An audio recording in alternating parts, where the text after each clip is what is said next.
राधे राधे महाराज जी। भाई यदि भजन नहीं हो रहा है तो क्या करें जो भगवान की प्राप्ति हो जाए? आपने ऐसा कैसे निश्चय कर लिया कि भजन नहीं हो रहा? क्यों नहीं हो रहा है? क्यों नहीं होगा? हमारा मानव जीवन वो संपूर्ण शक्ति संपन्न है जिससे भगवत प्राप्ति करनी है। बिना भजन के भगवत प्राप्ति असंभव है। भजन हमारा जीवन। आज हम सुबह साधकों से यही कहते, लोग जीते कैसे हैं बिना भजन के? विषय सेवन, विषय चिंतन, प्रपंच चिंतन, ये सब बन सकता है, भजन नहीं बन सकता। कैसी बात करते हो? प्रयासरत क्यों नहीं हो?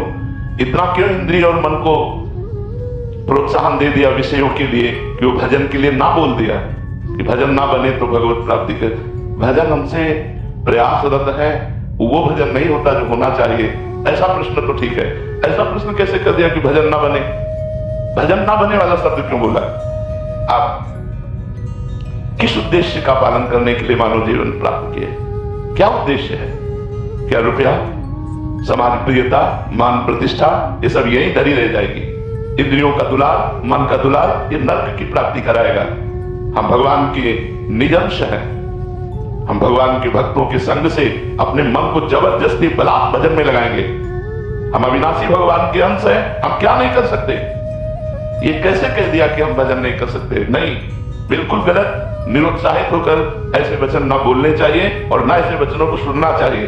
भजन नहीं कर सकते और सब कर सकते हैं। हमारी वाणी है, बोल सकते हैं, तो राम क्यों नहीं बोले? राधा क्यों ना बोले? कृष्ण क्यों ना बोले? मृदु क्यों ना बोले? हितकर क्यों ना बोले? हाथ है तो हम परोपकार क्यों ना करें? पैर है तो हम प्रदक्षिणा क्यों ना करें? हृदय है तो भगवान को समर्पित क्यों ना करें? अन्य साधन सब शून्य है। भगवान का नाम जब भी अंक है, जैसे अंक रखने से शून्य 10 गुना महत्व रखता है, अंक हटा देने पर शून्य का कोई महत्व नहीं।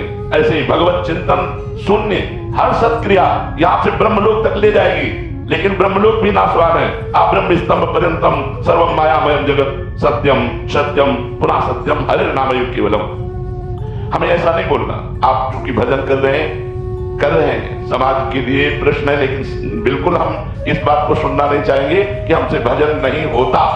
भजन होता सिद्धों से है। साधक को जबरदस्ती भजन करना पड़ता है।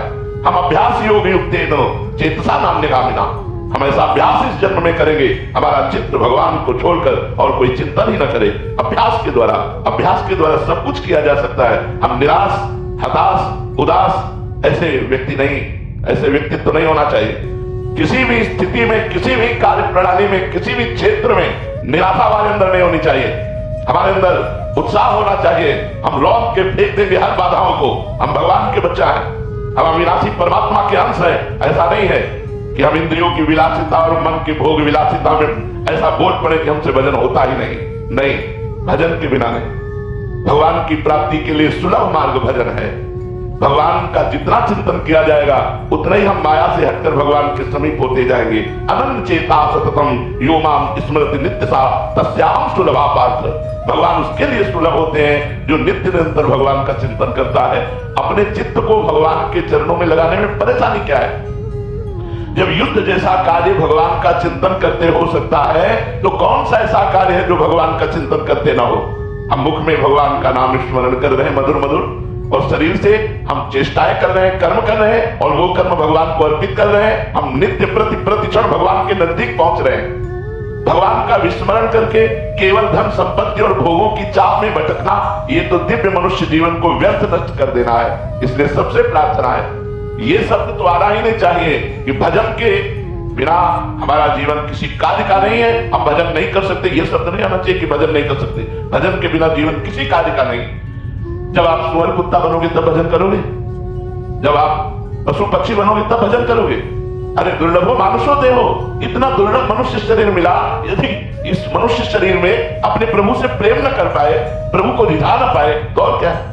और प्रभु के प्रेम की प्राप्ति, प्रेम मूल यह नाम है। भगवान का नाम ही प्रेम मूल है। ब्रह्म राम ते नाम बड़ वरदायक वरदान। भगवान से भी बढ़कर भगवान का नाम है। यदि हम राम राम कृष्ण कृष्ण हरि हरि राधा राधा प्रतिपल रट रहे हैं तो भगवान हमारे हृदय में प्रकाशित होंगे। भगवान हमारे नेत्रों में जरूर वो सामर्थ्य देंगे कि इस माया का पर्दा हटाकर हम कण कण में क्षण क्षण में भगवान का अवलोकन करें। भगवान विराजमान है। इसलिए ये निरुत्साहित करने वाली बात तो किसी के जवाब में नहीं आनी चाहिए। हम प्रयास करेंगे, हो सकता है हमारा प्रयास असफल प्रयास रहे, लेकिन हम फिर प्रयास करेंगे तो 1 2 3 बार 4 बार हम किसी बार तो सफल प्रयास करने वाले बन ही जाएंगे। हमें निराशा बिल्कुल पसंद नहीं। हताश होना, उदास होना, निराश होना ये हमारे जीवन में नहीं, और ये हम मनुष्य जीवन में बर्दाश्त नहीं करना चाहते। आप लोग वही परास्त हो रहे हो जहां भगवान का आश्रय नहीं। क्या है, आप विचार करके देखिए, जिसकी दोनों किडनी फेल हो, डायलिसिस हो रहा हो, शरीर भीषण कष्ट से युक्त हो, हम दहाड़ रहे हैं, अभी मृत्यु हो जाए उसकी क्या परवाह। हम भगवान के जन हैं, भगवान के अंश, कोई शरीर थोड़ी है। शरीर अगर कष्ट में है तो वो अपनी तरफ बना रहे, हम अपनी तरफ हैं। हमारा जन्म केवल इस बात को लेकर बैठ जाए कि हमारी किडनी खराब, हमारा कष्ट है, अब हम कुछ कर नहीं सकते। नहीं, हम हर वो कार्य कर सकते हैं जो स्वस्थ आदमी कर सकता है। हमारे में जोश होना चाहिए, हमारा में संकल्प शक्ति होनी चाहिए। वो तभी होगी जब अध्यात्म से जुड़ोगे। भजन करो, भगवान का नाम स्मरण करो और उत्साहित रहो और वीर पुरुष बनो, कायर पुरुष नहीं। ये मैं नहीं कर सकता, ये हमारी डायरी में नहीं। अधर्म की बात अलग है, धर्म और सही मार्ग में चलने के लिए ये मैं नहीं कर सकता, ये डायरी में नहीं। हमें जो सत्मार्ग में करना है वो हम करेंगे। हम सबसे प्रार्थना करते हैं, आप लोग कायर बनोगे तो ना इस लोक के रह जाओगे ना परलोक के रह जाओगे, और वीर बनोगे तो जो चाहोगे वो प्राप्त कर लोगे। तुम भगवान की संतान हो, महाबली अनंत वैभवशाली हनुमान जी महाराज जिनके चरणों को दुलार करते हैं, उन भगवान के बच्चे हो, उन भगवान के अंश हो। तुम में अपार सामर्थ्य, तो अपनी शक्ति को जागृत करो और जागृत करके भगवत प्राप्ति करो। जब हम भगवान को अधीन कर सकते हैं भगवान का नाम जप करके, तो और क्या नहीं कर सकते। इसलिए खूब नाम जप करो। जवान हिलाने में क्या जाता है, राधा राधा राधा राधा राधा राधा, इसी से भगवत प्राप्ति हो जाएगी। जो कर्म करो भगवान को समर्पित करो, खूब नाम जप करो। राधा रमन रघुवंशी इंदौर से। राधा महाराज जी, क्या अध्यात्म स्वयं से प्रकट होता है या हमारे प्रयास से मिलता है? प्रयास से। जब हम भगवान की कृपा से सत्संग प्राप्त करते हैं तो हमारे जीवन में अध्यात्म की जिज्ञासा जागृत होती है। फिर हमारा प्रयत्न, हमारा प्रयास और भगवान की कृपा दोनों से हमारे अंदर अध्यात्म पुष्ट होता है। स्वाभाविक ऐसे नहीं जागृत होता, नहीं सबके हृदय में जागृत हो जाए। प्रयास करते हैं जो तप परायण है, नियम परायण है, भजन परायण है, विषयों का त्याग करते हैं, उनके हृदय में अध्यात्म जागृत होता है। भगवान की कृपा से साधु संग और साधु संग से अध्यात्म का जागरण। साधु संग, शास्त्र स्वाध्याय, तीर्थयाटन, व्रत, नियम, संयम, इनके पालन करने से शुद्ध ज्ञान जागृत हो जाता है। जो अपने स्वरूप का बोध हो जाता है उसी को अध्यात्म कहते हैं। आत्मा का ज्ञान हो जाना, उसका बोध हो जाना ही अध्यात्म है। भगवान में निरंतर डूबे रहना ही अध्यात्म है। समझाया? हिमानी पटेल जी, गुजरात से। राधा महाराज जी, सत्कर्म का सही मायने क्या है? जो भगवान से जोड़ करके कर्म किया जाए। संपूर्ण संसार असत है तो इसके संपूर्ण कर्म असत है। उमा कहूं मैं अनुभव अपना, सत हरि भजन जगत सब सपना है। भगवान शंकर कहते हैं कि हे उमा जी, मैं अपना अनुभव बताऊं, संसार स्वप्नवत असत्य है और एक बात भगवान का भजन सत्य है। तो जो कर्म भगवान को अर्पित कर दिया जाए, जो कर्म धर्मयुक्त हो, जो कर्म भगवान के लिए हो, वो ही सत्कर्म है।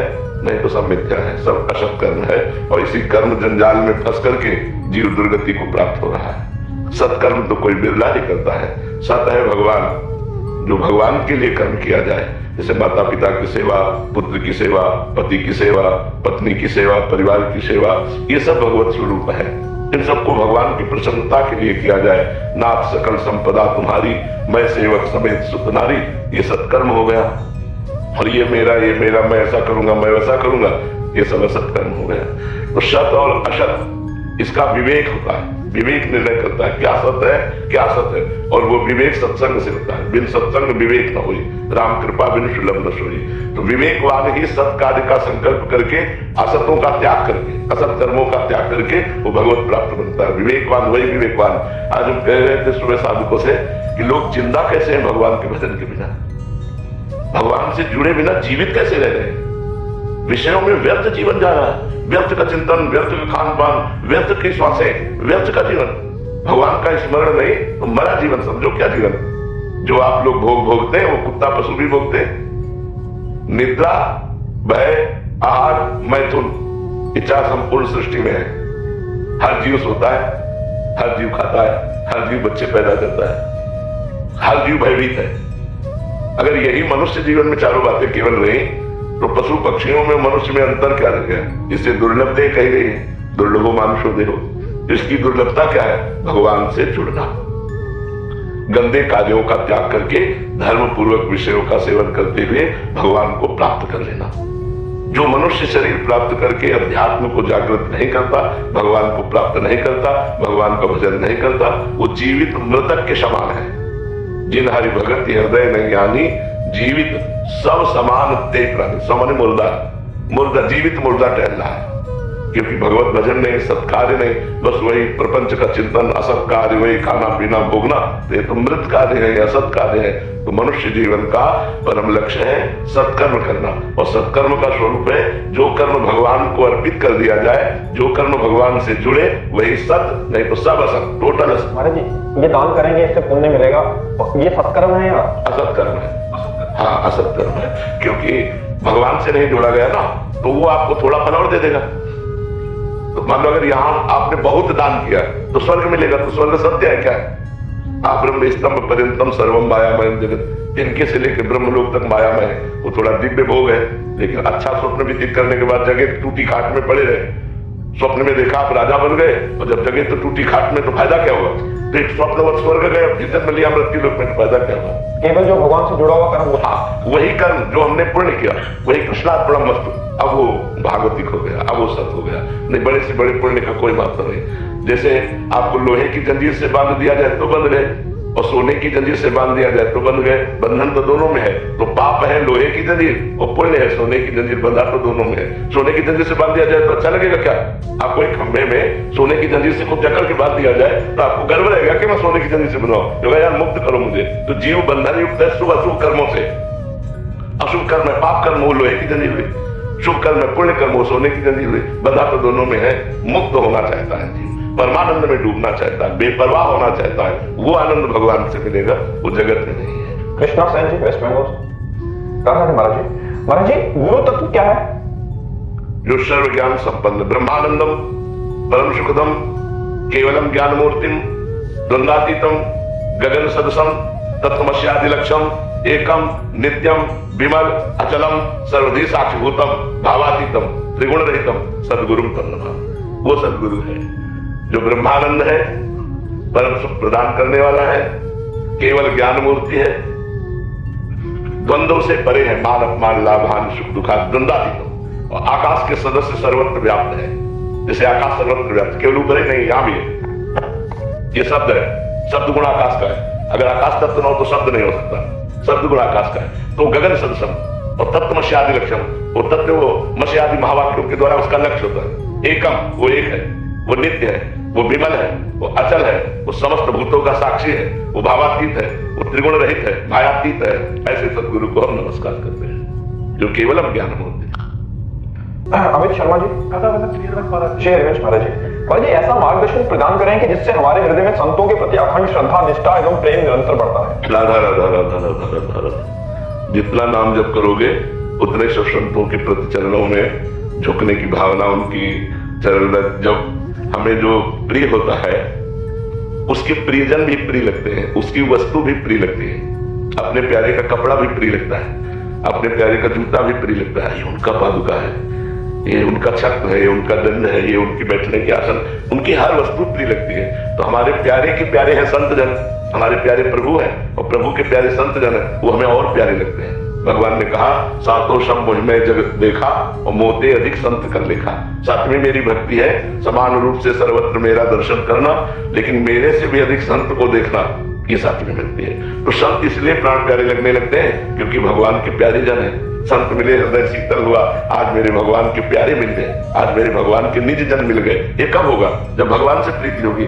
तो भगवान से प्रीति कब होगी? जब नाम जप करोगे। तो खूब नाम जप करो, नाम जप से ही संतों के प्रति भावनाएं आ जाएंगी, और हो सके तो भक्तमाल खरीद लो और भक्तों के चरित्र पढ़ो, तो और संतों से प्रीति हो जाएगी। महाराज जी, हम अगर आपसे बहुत प्यार करो, आपको भजना शुरू करें तो भी तो हमारी गति हो जाएगी। अब ये तो श्री जी जाने हम तो ये कहेंगे श्री जी का नाम जप करो, श्री जी के लीला चरित्र गाओ, श्री जी के धाम का आश्रय लो, श्री जी के भक्तों का आश्रय लो।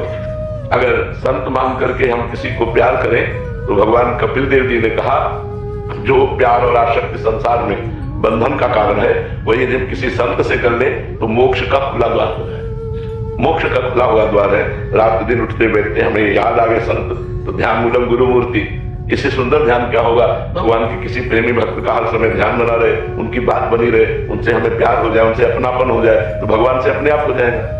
भक्तों से प्यार होना कठिन होता है क्योंकि उनमें संसारिकता नहीं होती और जिनमें संसारिकता होती है वो भक्त होते नहीं। संसारिकता वाला प्यार वो भक्तों में नहीं होता।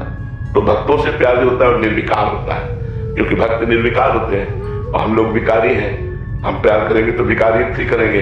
अगर हम अमल निर्विकार प्यार भक्तों से कर लें तो हमें भगवान की प्राप्ति केवल भक्त प्रेम से ही हो जाएगी और भक्त प्रेम से ही भगवत प्राप्ति होती है। जब तक भक्त प्रेम नहीं होता तब तक भगवान की प्राप्ति नहीं होती। बिना महात्पाद रजोभिषेकम, बिना महापुरुषों की चरण रज से अभिषिक्त हुए न तो तत्वबोध होता है न भगवान की प्राप्ति होती है। तो खूब नाम जप करो, भक्तों के चरित्र पढ़ो। सोनिका जी, राधे महाराज जी, ये जानने के बाद कि संसार माया में है, मन विषयों की ओर क्यों भागता है? जैसे सही माने में जाना नहीं है, सही माने में नहीं जाना। जैसे हमारे सामने 2000 का नोट बंद हो गया ना और एक अटैची नोट डाले जाए, क्या एक भी नोट उठाने की इच्छा होगी? क्यों? क्योंकि अब चलता नहीं। तो सही माने में जाना कि चलता नहीं है ना, तो उठाना मना, कैसे उठाओगे? मदद नहीं करेगा, इसका प्रयोग ही नहीं क्योंकि हम जान गए झूठा है, असत्य है, तो प्रयोग नहीं। और 500 के अगर एक दो नोट फेंक दे तो इसका मतलब है हमने जो जाना सही नहीं जाना। जब सही माने में हम जान जाएंगे ये भोग असत है तो ऐसे ही हमारा मन नहीं जाएगा जैसे 2000 के उन नोटों में मन नहीं जाएगा। तो संसार जब झूठा है असली में हम जान जाएंगे कि नकली है तो हमें अच्छा नहीं लगेगा। अभी हमको जबान से तो कह रहे हैं कि संसार सब झूठा है लेकिन अंदर से बहुत सुखद लगता है, अच्छा लगता है, प्यारा लगता है, इसलिए हमारा मन जाता है। जिस दिन असली में ज्ञान हो जाएगा, जैसे स्वप्न में हमको लगता है कि हम सोते हैं, स्वप्न में तो लग रहा होता है जो हम कर रहे हैं वो कर रहे हैं, लेकिन क्या कुछ कर रहे होते हैं? क्या कुछ नहीं कर रहे होते। लेकिन ये पता कब चला? जब हम जग जाते हैं। स्वप्न में थोड़ी पता चलता है कि मैं सो रहा हूं, मैं स्वप्न देख रहा हूं। उसमें तो गिर रहे हैं, पीट रहे हैं, खा रहे हैं, जो भी देख रहे हैं सत्य देख रहे हैं। वो असत कब हुआ? जब जगे तो अरे यार ये तो स्वप्न था। ऐसे ही जब सच्चा ज्ञान हो जाएगा तो संसार स्वप्न की तरह झूठा नजर आएगा और भगवान सत्य नजर आएंगे। अभी हमारे को पता है गलत है लेकिन सही माने में पता नहीं गलत है। जीव चाहता है सुख और शांति, सुख और शांति के लिए सारी चेष्टाएं करता है और दुख और अशांति परिणाम में मिलता है। सुख और शांति के लिए सारी चेष्टाएं की जाती है, परिणाम में दुख और अशांति मिलता है क्योंकि दुख और अशांति ही है यहाँ। सुख शांति तो भगवान में है और भगवान से जुड़ा रहे तो उसे दुख और अशांति ही मिलती है। भगवान की शरण में होकर भगवान का नाम जप करो तब असली ज्ञान प्राप्त होगा कि संसार झूठा है। अभी तो नकली ज्ञान है हमारा, असली ज्ञान नहीं। असली ज्ञान है जिसको जान गए झूठा है, झूठा है, उससे हमारा कोई लगाव नहीं, उससे हमारा हृदय का कोई भी कनेक्शन नहीं, तो बात मानी जाए। तो अभी जो हमको पता है संसार झूठा है, ये केवल एक दिमाग में बैठ गई है बात, अभी अंदर से लगाव नहीं गया। लगाव ऐसा ही है संसार का, तो लगाव है तो झूठा कहां? जैसे 2000 रुपए में हमारा कोई लगाव नहीं हो सकता 2000 के नोट में, क्योंकि झूठा है, चलेगा नहीं। ऐसे ही संसार से हमारा कोई लगाव नहीं हो सकता क्योंकि ब्रह्म सत्यम जगत मिथ्या। ऐसा कहां ज्ञान है? ऐसा ये भजन से पैदा होगा ज्ञान। जो पढ़ लिख करके सुनकर ज्ञान होता है उससे माया का नाश नहीं होता। माया का नाश होता है जो अपने हृदय में ज्ञान पैदा होता है और वो होता है भजन करने से। जितना आप नाम जप करोगे उतना ही आपको ज्ञान, शुद्ध ज्ञान प्राप्त होगा जिससे आप माया मुक्त होगे। डॉक्टर विपुल रॉय, राधा महाराज जी, महाराज जीवन में आने वाले कठिन परिस्थितियों में कैसे पता चलेगा कौन सी हमारी भक्ति की परीक्षा है, कौन सी हमारा प्रारंभ है? परीक्षा नहीं होती। भगवान कभी किसी जीव को कष्ट नहीं देते, विपत्ति नहीं देते। भगवान तो विपत्ति का अपहरण करते हैं। हरि स्मृति सर्व विपद विमोक्षण। भगवान का स्मरण तो समस्त विपत्तियों का नाश कर देता है। विपत्ति होती है हमारे पापाचरण का फल, दुख होता है हमारे पापाचरण का, धर्म का फल। भगवान परीक्षा नहीं लेते। भगवान परीक्षा उनकी लेते हैं जो मायातीत हो रहे हैं। माया में फंसे लोगों की परीक्षा थोड़ी लेते हैं, मायातीत लोगों की, जैसे प्रहलाद जी, नारद जी, बड़े बड़े जो महापुरुष हैं, इनको दिखाते हैं, मीरा जी इनको दिखाते हैं कि देखो मेरे भक्त में कितनी महिमा है, कितना पावर है। भगवान अपनी भक्ति का प्रकाश कराने के लिए वो प्रश्नवाचक चिन्ह संसार में खड़ा करते हैं उन भक्तों के सामने, अपने लोगों के सामने थोड़े। अपने तो प्रारब्ध के अधीन अभी कर्म बंधन से ही नहीं मुक्त हुए। परीक्षा उनकी होती है जो कर्म बंधन से मुक्त है। कर्म बंधन युक्त वाले क्या परीक्षा, तो खुद ही भोग रहा है, उसको क्या परीक्षा करनी। क्या भगवान सर्वांतर्यामी जानते नहीं कि आपने कोई क्षमता ही नहीं है, काम आया वो गिरा दिया, क्रोध आया वो गिरा दिया, तो क्या परीक्षा है। परीक्षा तो उनकी जो काम विजयी है, क्रोध विजयी। अब उनको काम तवे होश में ऐसे महापुरुषों को भी ऐसा ऐसा भगवान लीला करके दिखाते हैं। अपनी परीक्षा नहीं, अपने कर्मों का भोग है। कार्तिक जी, भाई जब भी कोई कुछ बुरा बोलता है तो उस पर प्रतिक्रिया देने की इच्छा नहीं होती, पर अगर प्रतिक्रिया ना दे तो एक समय के बाद वो लोग मान लेते हैं कि ये कुछ नहीं बोलेगा और जवाब ना देगा, उससे मतलब बहुत सारी दिक्कतें आना शुरू हो जाती हैं। गलत सोच।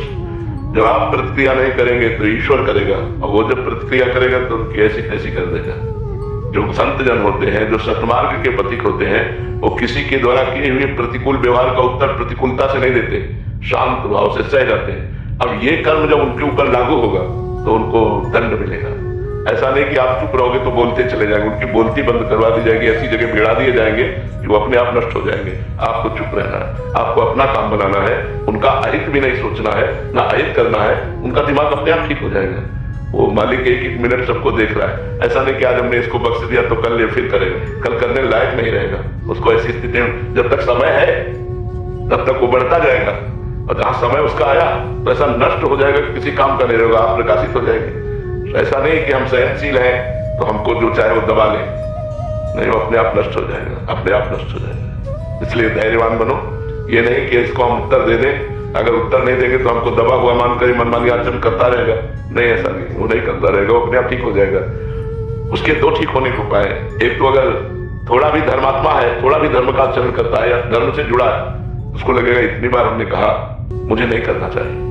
उसको ऐसा लगेगा जैसे एकनाथ स्वामी स्नान करने नदी जा रहे थे, तो ऊपर एक विधर्मी का मकान था, तो गली से जा रहे थे, जब स्नान करके आए तो थूक दिया ऊपर, फिर स्नान करने गए, फिर थूक दिया, 100 बार थूका, वो कुछ नहीं बोले, ऐसे भी नहीं देखा। 100 बार स्नान कर गए। वो नीचे उतरा के साष्टांग दंडवत हुआ, कहा महाराज मैं बहुत नीच आदमी हूं, मैंने 100 बार आपके ऊपर थूका, आप एक बार भी नहीं बोले, मैं बहुत नीच हूं, मुझे क्षमा कर दो। तो उन्होंने कहा भैया आपने तो हम पर कृपा की, जो स्नान हम 100 बार 100 दिन में करते, वो एक दिन में 100 बार स्नान करा दिया, आपकी तो हम पर कृपा हुई। संत देखो कैसे होते, बोले आपका कोई अपराध नहीं, ये तो हम पर कृपा की कि आपने 100 बार थूका, हम 100 बार स्नान किया परम पवित्र नदी में। कान पकड़ लिया, उसने कहा आज के बाद कभी किसी संतों के साथ हम छेड़खानी नहीं करेंगे, मुझे क्षमा कर। तो क्षमा ने उसको ज्ञान प्रदान किया, और जो अज्ञानी एकदम अधार्मिक है उसे ऐसी जगह भिड़ा दिया जाएगा कि वो ऐसी चपत लगेगी कि अपने आप ठीक हो जाएगा, अपने आप ठीक। प्रकृति सबको ठीक कर लेती है, सबका सुधार कर लेती है। प्रकृति जो प्रकृति है ना, वो सबका सुधार कर देती है। पर हमें लगता है कि जब तक हम नहीं करेंगे तब तक होगा नहीं। ये हमारा कर्म बिगड़ जाएगा, फिर हमारा स्वभाव बिगड़ जाएगा, हमारा क्षमावान होना बिगड़ जाएगा। हमें क्षमा करना, हमें क्षमावान बनना है। जब हम अपने को क्षमा कर सकते हैं बड़ी से बड़ी गलती में, तो हम दूसरों को भी क्षमा करें। अपने से गलती हो जाती तो हम क्षमा नहीं कर देते अपने को, तो हम दूसरों को भी क्षमा करें। दूसरों से भी गलती हो गई, वो हमारे प्रति ही सही, और हम क्षमा करें। क्षमावान बलवान होता है, क्रोधी बलवान नहीं होता, वो तो निर्बल होता है। एक ने गाली दी तो तुमने थप्पड़ जमा दिया, तुम निर्बल हो। उसने गाली दी, तुम मुस्कुरा के चल दिए, ये बलवान है। तो क्षमा बलवान है। तो आप शांत रहिए, ऐसा जरूरी नहीं है कि उत्तर नहीं देंगे तो वो बढ़ता चला जाएगा और हमको दबा देगा, ऐसा नहीं है। वो प्रकृति है, ईश्वर है, अपने आप ठीक कर देगा। मनोज जी, महाराज जी, संसार के दायित्वों को निभाते हुए अहंकार और मन के विकारों से मुक्त होकर उस परम तत्व का अनुभव किया जा सकता है क्या? हाँ, क्यों नहीं किया जा सकता? क्या राजा जनक अपने राजपाट का दायित्व नहीं निर्वाह कर रहे क्या? क्या महाराज अम्बरीश जी अपने राजपाट का अनुभव नहीं कर रहे क्या? पूरा व्यवहार कर रहे हैं, पूरा सब। क्या महाराज दशरथ जी अपने राजपाट का अनुभव नहीं करेंगे? ब्रह्म उनके घर में बालक बन के खेल रहा है, इससे बढ़कर और कौन भगत कर सकता है? तो हम देखते हैं कि जितने बड़े बड़े संत महात्मा प्रकट हुए, वो सब गृहस्थों के हाथ में प्रकट हुए, और बड़े बड़े संत महात्माओं का उदर पोषण गृहस्थों से ही तो होता है। हमारे वस्त्र, हमारा भोजन, हमारी व्यवस्था गृहस्थों से ही तो चलती है। तो गृहस्थ में कोई छोटा मोटा आश्रम आप समझते हो? गृहस्थ बहुत बड़ा आश्रम है। गृहस्थों के यहाँ संत प्रकट होते हैं, गृहस्थों के यहाँ संतों की सेवा होती है, और गृहस्थ स्वयं मेहनत करके खाता है, दूसरों को खवाता है और भजन करता है। उससे बढ़िया भगत और कौन हो सकता है? हम लोगों का तो एक ही काम है, भजन केवल करना। लेकिन हमारी आवश्यकताओं की पूर्ति तो गृहस्थ से होती है। गृहस्थ अपनी आवश्यकताओं की पूर्ति खुद करता है, दूसरों की आवश्यकताओं की पूर्ति करता है और भजन करता है, इसलिए वो बना है। तो गृहस्थी में क्यों नहीं हो सकता? अपने कर्तव्य को भगवान की पूजा मानकर करो, ईमानदारी से धन कमाओ, परिवार का पोषण करो, नाम जप करो, आए हुए भूखे तृतीय एक अतिथि की सेवा करो, बढ़िया भगवान की प्राप्ति सहज में हो जाएगी, तत्वबोध सहज में हो जाएगा। हम चले धर्म से चले तब है। अब मनमानी भोग विषय सेवन करें, नशा करें, इधर उधर के आचरण करें तो फिर वो तो पशुता है, उसमें तो फिर ज्ञान कहां से आ जाएगा?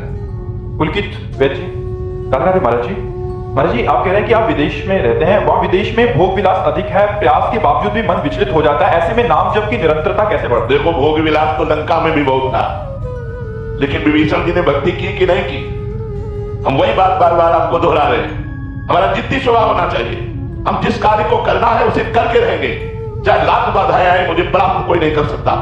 अगर हमारा स्वभाव इस कोटि का रहेगा तो हमें कोई परास्त नहीं कर सकता। लंका निश्चर निकल निवासा, यहाँ कहां सज्जन कर वासा, जहां एक भी सज्जन पुरुष नहीं, घोर राक्षसी प्रवृत्ति का तांडव हो रहा है। वहां विभीषण जी ने वो भक्ति की कि भगवान कह रहे तुम सारी के संत प्रिय मोरे, धरो देह नहीं आग निहोरे। तुम्हारे जैसे संतों के लिए मैं अवतार धारण करता हूं। जब लंका जैसे क्षेत्र में भक्ति का विस्तार विभीषण जी ने अपने हृदय में कर लिया, तो हम चाहे अमेरिका में हो, चाहे हालैंड में हो, चाहे इंग्लैंड में, कहीं भी हो, जब हम नहीं बदलने वाले तो हमें कोई नहीं बदल सकता। हम मांस नहीं खाना चाहते, कोई नहीं खवा सकता। हम मदिरा नहीं पीना चाहते, कोई नहीं पिला सकता। हम व्यभिचार नहीं करना चाहते, कोई नहीं करा। अगर हम भजन ना करना चाहे तो वृंदावन में भी भजन नहीं होगा, और भजन करना चाहे तो अमेरिका में, इंग्लैंड में, हालैंड में, जहां भी हो तुम सब जगह भजन कर सकते हो, क्योंकि आपको भजन करना है। हम एक ही मेज में बैठे हैं, दूसरा कुछ खा रहा है, हमें जो पसंद हो हम पा रहे हैं, राधा राधा राधा, उसका प्रभाव हमारे ऊपर थोड़ी पड़ जाएगा। एक ही ऑफिस में काम कर रहे हैं, दूसरा अपनी चाल चल रहा है, हम अपनी चाल चल रहे हैं, क्या फर्क पड़ता है? इसलिए ये बात रख कर कि हम विदेश में विषय बाहुल्यता होने के कारण भजन में हम गति नहीं कर पा रहे, ऐसी बात गलत है। तो हमें चाहिए कि किसी भी देश या किसी स्थान प्रधानता से हमारी भक्ति नहीं, हमारे उद्देश्य से हमारी भक्ति बढ़े। हम जहां भी हो अपनी भक्ति को अपने हृदय में बसाएं। हम तो वहां के व्यवहार को, वहां के आचरणों को अपने हृदय में ना ले दें, तो हम कहीं भी रहे, हम भगवान की बनकर के खूब अच्छी तरह भगवान की भक्ति कर सकते हैं। और अगर हम भक्ति ना करें तो वृंदावन में रहकर भी भक्ति नहीं कर सकते।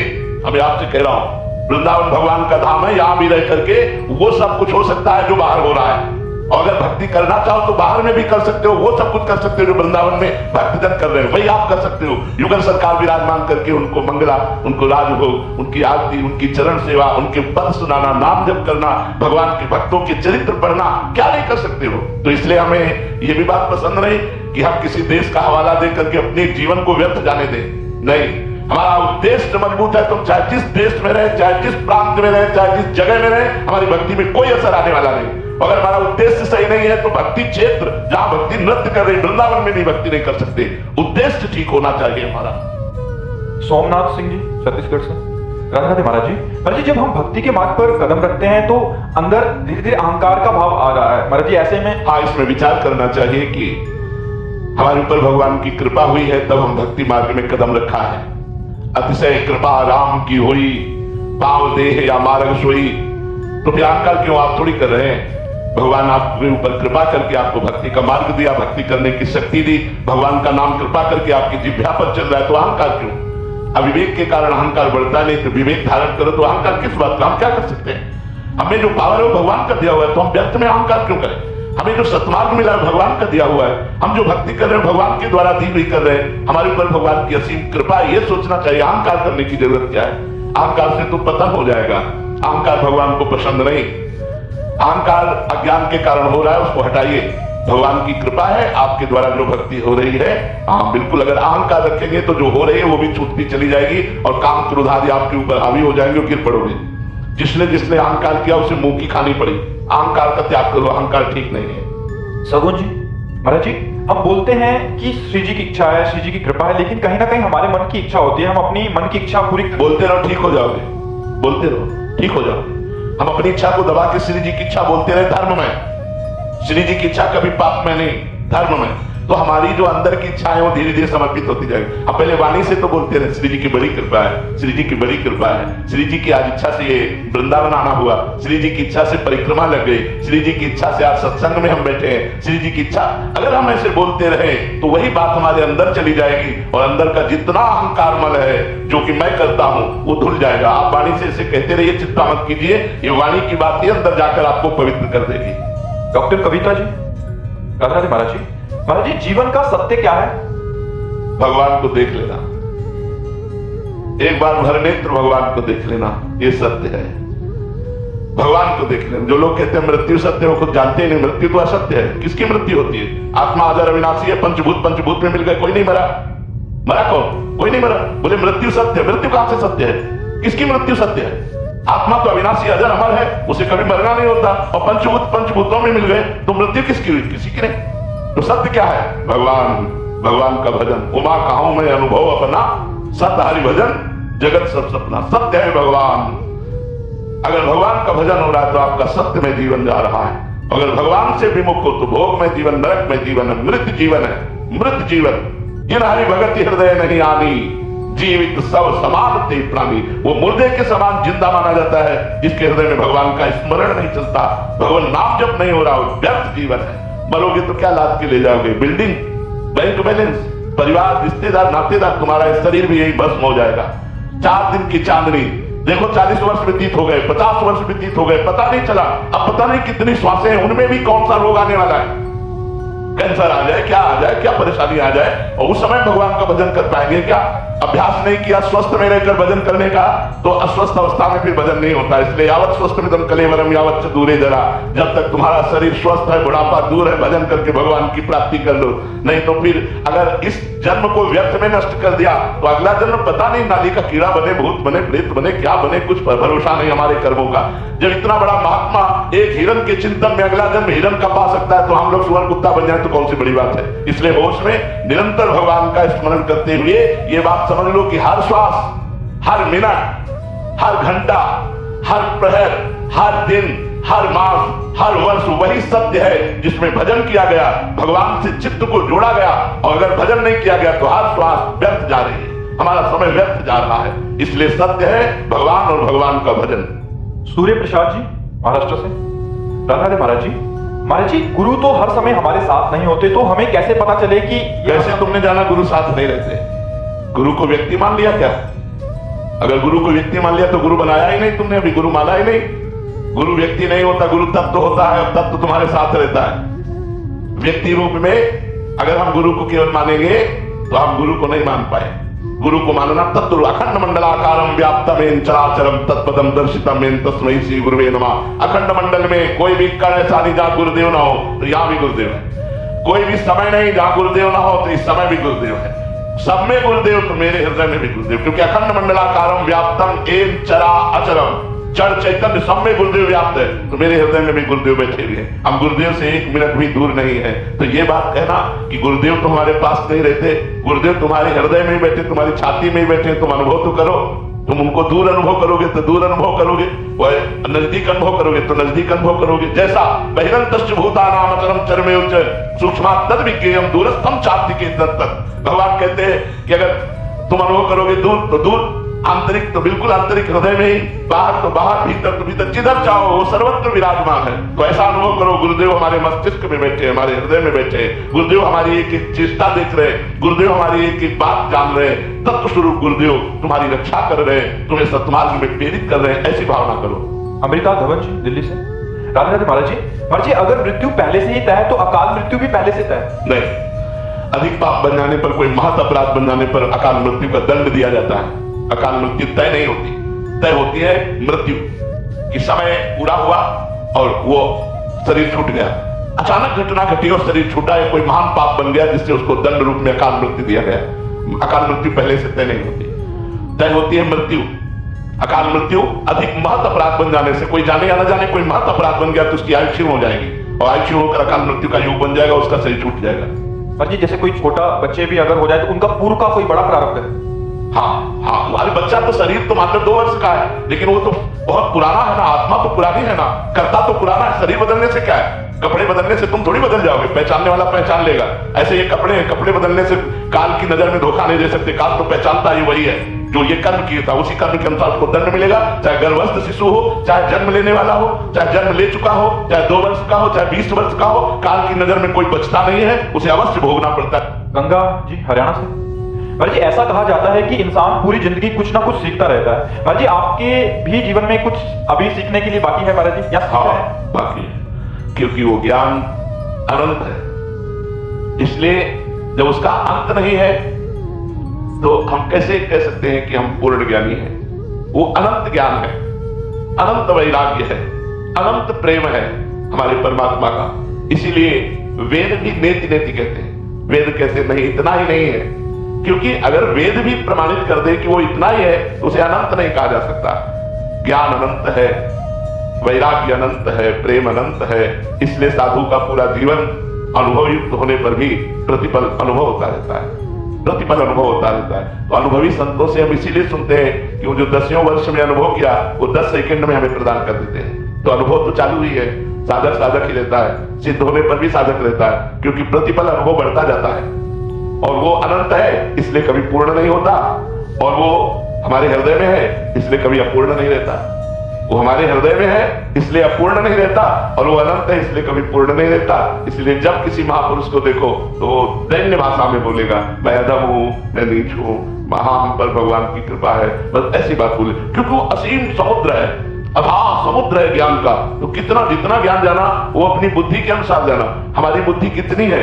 जैसे समुद्र के किनारे एक होती सीपी, सीपी वो एक कैसे होती है, उससे समुद्र की तातुली दी जा सकती है। सीपी में तो उतना ही आएगा जितना उसका आकार है। तो हमारी बुद्धि में जितनी क्षमता है उस परमात्मा को उतना ही जान पाए, लेकिन परमात्मा उतना थोड़ी है, वो तो अनंत है। इसीलिए पूरा जीवन लग जाता है फिर भी पूर्णता नहीं होती, और वो है इसलिए अपूर्णता नहीं रहती।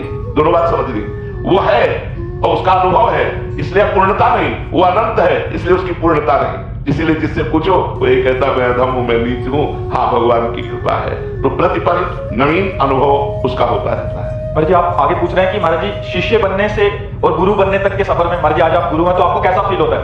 नहीं, हम गुरु नहीं है, हम हृदय से कहते हैं हम गुरु नहीं, हम एक पोस्टमैन है। आपकी बात श्री जी तक, श्री जी की बात आप तक पहुंचाते हैं, और उसकी फीस हमें मिलती है श्री जी का प्यार, श्री जी का दुलार। गुरु जी श्री जी है, गुरु जी श्री जी है, और आपकी बात आपके गुरु श्री जी तक पहुंचाई तो श्री जी की बात मंत्र, नाम, लीला, साधना ये आप तक पहुंचाई। हम केवल पोस्टमैन है, गुरु वो है, शिष्य आप है, पोस्टमैन हम है। समझ लेना, हम गुरु नहीं है। गुरु तो श्री जी है, हमारी लाडली जो है, हमारे लालजू महाराज वंदे कृष्णम जगत गुरु। हम सब उनके बात कहने वाले हैं, उनकी बात आप तक पहुंचा दी, आपकी बात उन तक पहुंचा दी, और पीछे हट करके आपको भी प्रणाम किया और उनको भी प्रणाम किया, और हमें फीस मिली उनका कृपा कटाक्ष, उनका दुलार, उनका प्यार, बस यही हम कर रहे हैं। जी सबको लगता है कि आप गुरु जी हैं, सब प्रणाम नमस्कार दंडवत कर रहे हैं, माला। अब सबको क्या लगता है हम क्या बता सकते हैं? लोगों को जो लगता है अलग बात। हमारी हम गुरु बनने योग्य नहीं है, गुरु हमारी श्री जी हैं। हमारा कार्य जो हमें गुरुदेव ने दिया ये बांटो, वो बांट रहा हूं, उनका कार्य, उनकी नौकरी कर रहा हूं, उनकी बात उनको बता देता हूं, आपकी बात श्री जी को बता देता हूं। श्री जी ये सब आपकी शरण में है, आपके हैं, अब आप देख लीजिए। बस इतना कार्य हमारा है। हम गुरु नहीं है, हम शरणागत प्रियालाल के हैं।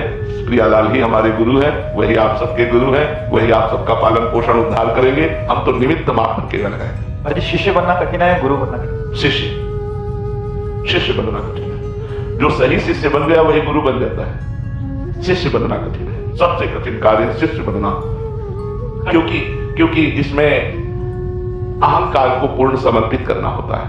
तन मन वचन से उनकी दासता बहुत कठिन है, बहुत कठिन है।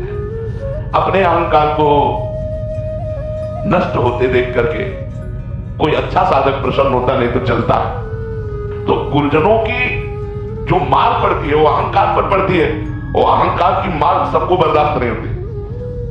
श्री नारदानंद सरस्वती जी के शिष्य विवेकानंद नैमिषारण्य में, अब वो युवराज मतलब आगे के महात्मा बनने वाले थे, तो सज धज करके ऐसे सत्संग चल रहा था, उनकी दृष्टि पड़ी तो महापुरुष थे, उनका क्या खड़े कर दिया। एक आदमी से कहा गौशाला से जाओ, गोबर गीला करके लाओ, पूरी छवियां भर के इसकी खोपड़ी पे रख दो। और पूरा गीला गोबर टपक टपक के पूरे सब कपड़ा लेता है उनके जितने सब, बस वैसे खड़े। बाद में पूछा कैसा लगा, बोले गुरुजी कृपा है। बोले जाओ स्नान कर लो, नए वस्त्र पहन कर। अब गुरुजन ये देखते हैं तुम्हारा अहंकार कहां है, दोष दृष्टि नहीं, पूर्ण समर्पण का मतलब निर्दोष दृष्टि गुरुजनों पर। ये जीवन, ये प्राण, ये आपका है, आप चाहो जैसे चाहो जहां चाहो वहां लगा दो, ये आपका है। तो सबसे कठिन होता है समर्पण, सबसे कठिन समर्पण होता है। अगर समर्पण हो गया शिष्य का तो गुरु स्वरूप ही हो गया, अभेद हो गया। जैसे नाभाजी ने अपना समर्पण अग्रदेवाचार्य जी को तो जहां अग्रदेवाचार्य जी की स्थिति वही नाभाजी की स्थिति थी। महाराज जी एक और प्रश्न है कि एक तो है निसंकोच होकर शिष्य को बोलना, कहीं गुरुदेव भी संकोच करते हैं कि अभी समर्पण की कमी पर, समर्पण की कमी पर। जैसे देख रहे इसका समर्पण कच्चा है, तो अगर हम सही बोले और कठोर बोले तो भाग जाएगा, इसका जीवन नष्ट हो जाएगा। ये विपरीत भावना में नहीं भागेगा तो विपरीत भावना में आ जाएगा, तो संकोच करते हैं। जिससे स्वामी संकोच करे उस सेवक की क्या सेवकाई, उस सेवक की बात क्या। स्वामी निसंकोच बर्ताव करे क्योंकि मैं उनका हूं। जैसे अपने वस्त्र का, अपनी पादुका का, अपनी शैया का, अपनी वस्तु का प्रयोग निसंकोच करते हैं, ऐसे मैं उनकी एक वस्तु हूं, वो मुझे जैसे चाहे तैसे प्रयोग करें। स्वामी संकोच न धारण करें। ये शिष्यता बहुत बड़ी बात है, शिष्यता बहुत बड़ी बात है। मतलब भगवान कृपा करते हैं तब शिष्यता आती है, नहीं तो शिष्य तो लाखों बन जाते हैं, लेकिन शिष्य वास्तविक होना कोई मुश्किल ही, बिरला ही होता है जो तन मन प्राण वस्तु सर्वस्व समर्पित। बहुत कठिन है, हम ये बता रहे हैं वाणी से कह देना और ये सब करना बात अलग है, लेकिन बहुत कठिन है। गुरुजनों की आज्ञा हम पर होने लगे, ये हम पर विशेष कृपा, गुरु हम पर आज्ञा करने लगे, हमको ऐसा गुरुदेव के सामने दर्शन कराना चाहिए कि जितनी आज्ञा दे रहे हो वो सब कम है, आप और दीजिए, आप और दीजिए। और प्रतिपल उनका उत्साह बढ़े गुरुदेव का कि हमारे, जब गुरुदेव निसंकोच कोई आज्ञा हमको देने लगे तो समझो कि अब हमारी शिष्यता परिपक्व हो रही। जब गुरुदेव संकोच करने लगे तो फिर ठीक नहीं, उसी को पुकारा जाएगा जो समर्पित है। चलो कपड़े खराब हो गए, चलो ऐसा करो, उसको बोला जाएगा जो पूर्ण समर्पित है। दूसरे नहीं नहीं आप ले लो, आप ले लो, चल तू चल तुम ये कर, क्यों?